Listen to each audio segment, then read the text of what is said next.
What is good? We are back with another trade recap today. I unfortunately took two L's. I got harassed by NQ today.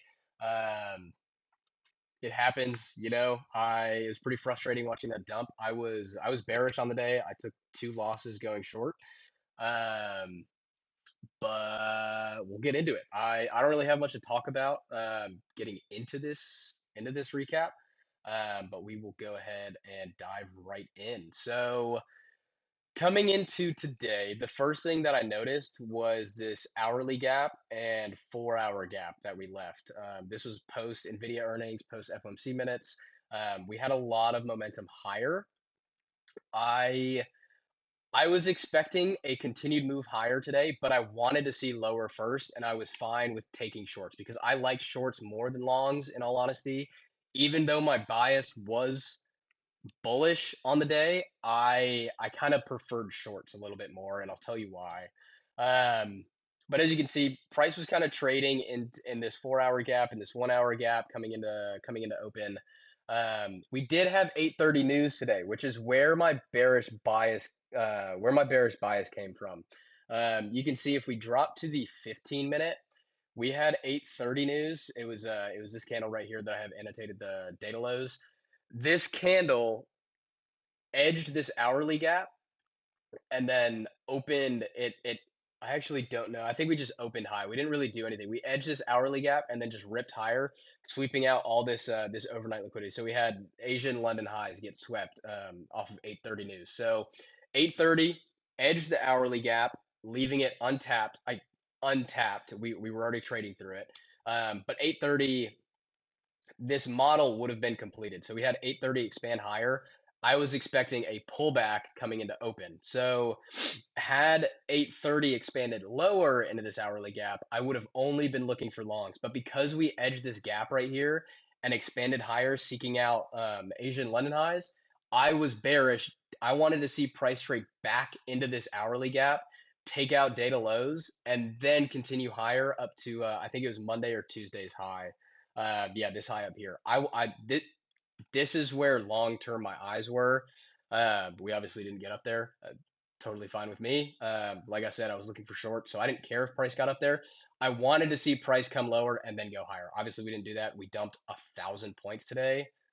Not really sure what was going on here, but that's I didn't care for any of this. This was completely like after I was done trading, after my cutoff. Um, it was pretty frustrating, taking two losses short and then seeing the market dump 1,000 points. But you know, sometimes you have to go through that. So as you can see here, I was down 371.96, 371.96. I took two losses today.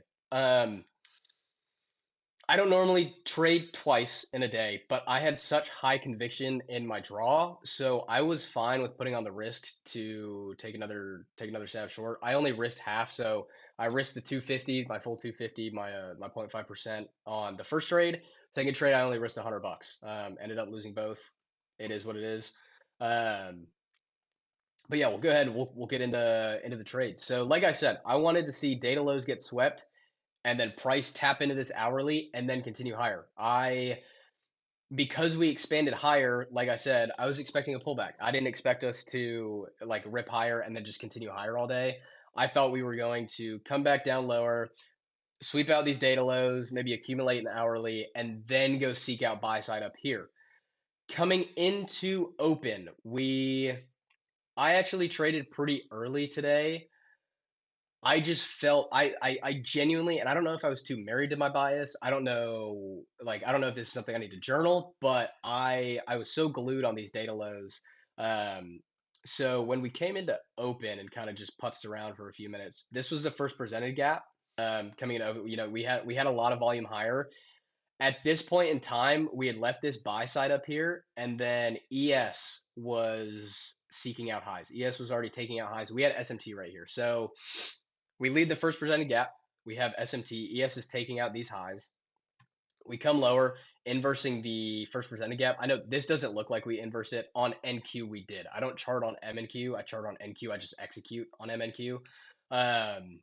So on NQ, we inverse the first presented gap. This is honestly this was pretty textbook for me. I know it was pretty early into the session, but I was bearish. This was my draw. There was an SMT at the highs. I didn't expect higher at first. We inverse the first presented gap with a decent bit of volume. There's not really much else to this trade other than that. I think I could have waited. We had 10 a.m. news. It was existing home sales. I didn't expect that to really do much. It honestly though today felt like we were waiting around for 10 a.m. news. I don't know why. I usually have no issue trading either before or during orange folder news at 10 a.m. Today it definitely felt like we were chopping around until 10. But that being said, I took this first loss. This was my full risk position. I got stopped out on this pretty quick. This was a pretty quick candle that printed. Now this is when I took my second entry. So that's really all there was to this loss. It was my regular setup. I would take that 10 out of 10 times. But this is when I took my second entry. It was the same exact trade, except we no longer had SMT at this point. I think we may have had an internal SMT, but I really wasn't paying attention to it. We sweep out buy side right here. We swept it by 5 points, and then immediately we just dump through this fair value gap. So we come up, sweep this high, close here, leaving this gap, and immediately just rip through this gap. I thought that this may have just been like this stop out right here. It may have been, stop raid. I don't like that saying. I know the market makers aren't watching my trades, but that's what it kind of felt like. It felt like I was just a little early. So I went ahead and re-entered this half size. I took this with like 8 micro. I think my stop was on like a little bit lower. No, it was, yeah, it would have been right there. But I took this with 1 micro. I was honestly just looking to get back to break even. I'm cool with, break even days, getting close to break even if I take a second trade. I thought this was gonna bank. I really did. I really thought that we were gonna come down, sweep out data lows in the hourly, continue higher. Now, I don't think that I necessarily did anything wrong because I liked both of these setups. It's unfortunate that I had to take two losses before it delivered. I wouldn't have changed anything about today in all honesty. I liked both of these setups. These were both A plus to me. This one may have been a little early, but I expected a pretty quick delivery just because of how open was behaving. We already had the 8:30 news driver that didn't really deliver anywhere other than higher. I thought we were bound to just go and rip down to data lows. Same thing right here. Now, what was unfortunate was we can see here, so 10 a.m. open right here. This was the 10 a.m. candle. This was where news was. 10 a.m. opened into this unmitigated hourly fair value gap up here. We had already mitigated this one, and then we had these highs up here. We tapped into this unmitigated hourly gap and then immediately started displacing lower. So what I could have done, and this might be hindsight, but this is kind of just like an accountability thing for me. I want to put this out there so that I can like speak it and say it and know it. At 10 a.m., we left this high, or this was a little bit before 10, but we left this high right here in the hourly gap, came lower just to kind of rebalance, rip back higher, sweeping out this high. 10 a.m. opens high, sweeping out our pre-existing high inside of the unmitigated at the time hourly gap, sweeping out this high, and then we start displacing lower. So there really wasn't anything on the minutes time frame in this little area right here. But if we go to the 30-second, you can see that there was a really nice, in all honesty, this was a really nice setup. There was this 30-second inverse right here. This was this should have been what I took. Like I said, that might be hindsight. Looking back on it though, when I actually sit down and talk it through, this should have been the trade that I took just after 10 a.m. news, after we had reswept highs, we had the displacement, we were trading out of the unmitigated hourly gap. 10 a.m. opened high, 10 a.m. news opened high, and then started trading lower. This was a really good setup. So this 30-second inverse right here, this was a really good setup. I wouldn't have swung down to data lows in all honesty on this. I probably because this offered such good risk to reward, I was looking at this live time and I was thinking to myself, I could just take this down to buy side. I didn't. I had already dug the hole pretty deep for myself. I used up all of my ammo before I was able to take this. And that's okay. Sometimes that happens. You know, it feels better sitting out of a trade that could have worked, knowing that you just protected yourself from a loss. Had I entered this and lost, I would have been down probably $500 on the day, so like a grand across my accounts. It's not something I'm comfortable with.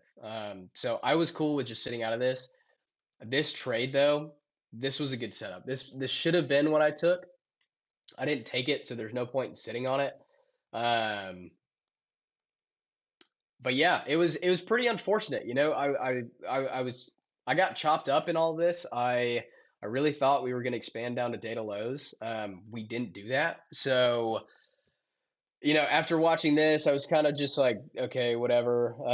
This really isn't anything that I want to be a part of. Isn't anything I want to be a part of. And then we come back up, tap into this hourly gap, and then this is when the dump started. So by this point, it was past my cutoff. I was down on the day. I was red. I took my two losses. There was no business. I had no business getting back into the market at this point, so I just watched this. Pretty quick day to day. Just being that I took the two losses, I just got off the charts. I didn't feel the need to sit and watch. I used up all my ammo. Sometimes that happens. Sometimes you get chopped up, you lose your trade, and then you just have to get off the charts. There's no point in me sitting around waiting and watching for nothing. It's not like I was gonna execute. Watching that dump only would have like messed with my psychology so bad. So yeah, I didn't feel the need to keep watching. It was unfortunate that I lost these two. I had a lot of conviction in the setup. That's it. If you have conviction in the setup, you like the draw, you feel good about the trade, there's no reason not to take that. I get paid to execute on trades that I feel good about, and I felt good about both of these. So I'm not upset with today. It's unfortunate that I was red a little heavier than I normally am. Um, but there's nothing I can do about it. I'm red. I still have the accounts. I'm still good. I can trade tomorrow. Um, so yeah, that's honestly all there really was to today. I didn't have I don't really have a whole lot to say about it. I took those losses, got off the charts, went to the gym. I say that a lot, or a lot. I've said that the last two recaps that I've done. I'm big on if I win my trade, close the charts, get off, go to the gym. If I lose my trade, close the charts, get off, go to the gym. There's no point in me sitting around watching the stock market for 45 minutes after I'm done trading. Like I said, all that's gonna do is mess with my psychology. If you're in the same boat, I can't recommend that enough. Once you are done trading, when you have taken your setup, your two setups, three setups, whatever you do, win or lose, just be done. Get off the charts. There's so much more to life that you could be doing in your day than watching like price run without you. All that's going to do is diminish your confidence. It's going to make you feel bad. You're going to carry those negative emotions into the next day. There's just no point in sitting around on a heavy feeling like that. So that's pretty much it. I know this was a much shorter video than yesterday's, but it was like I said, it was a pretty quick day today. I got chopped up, spit out, bent over the table and spanked by NQ. So thank you for that. I will catch you guys tomorrow. Peace.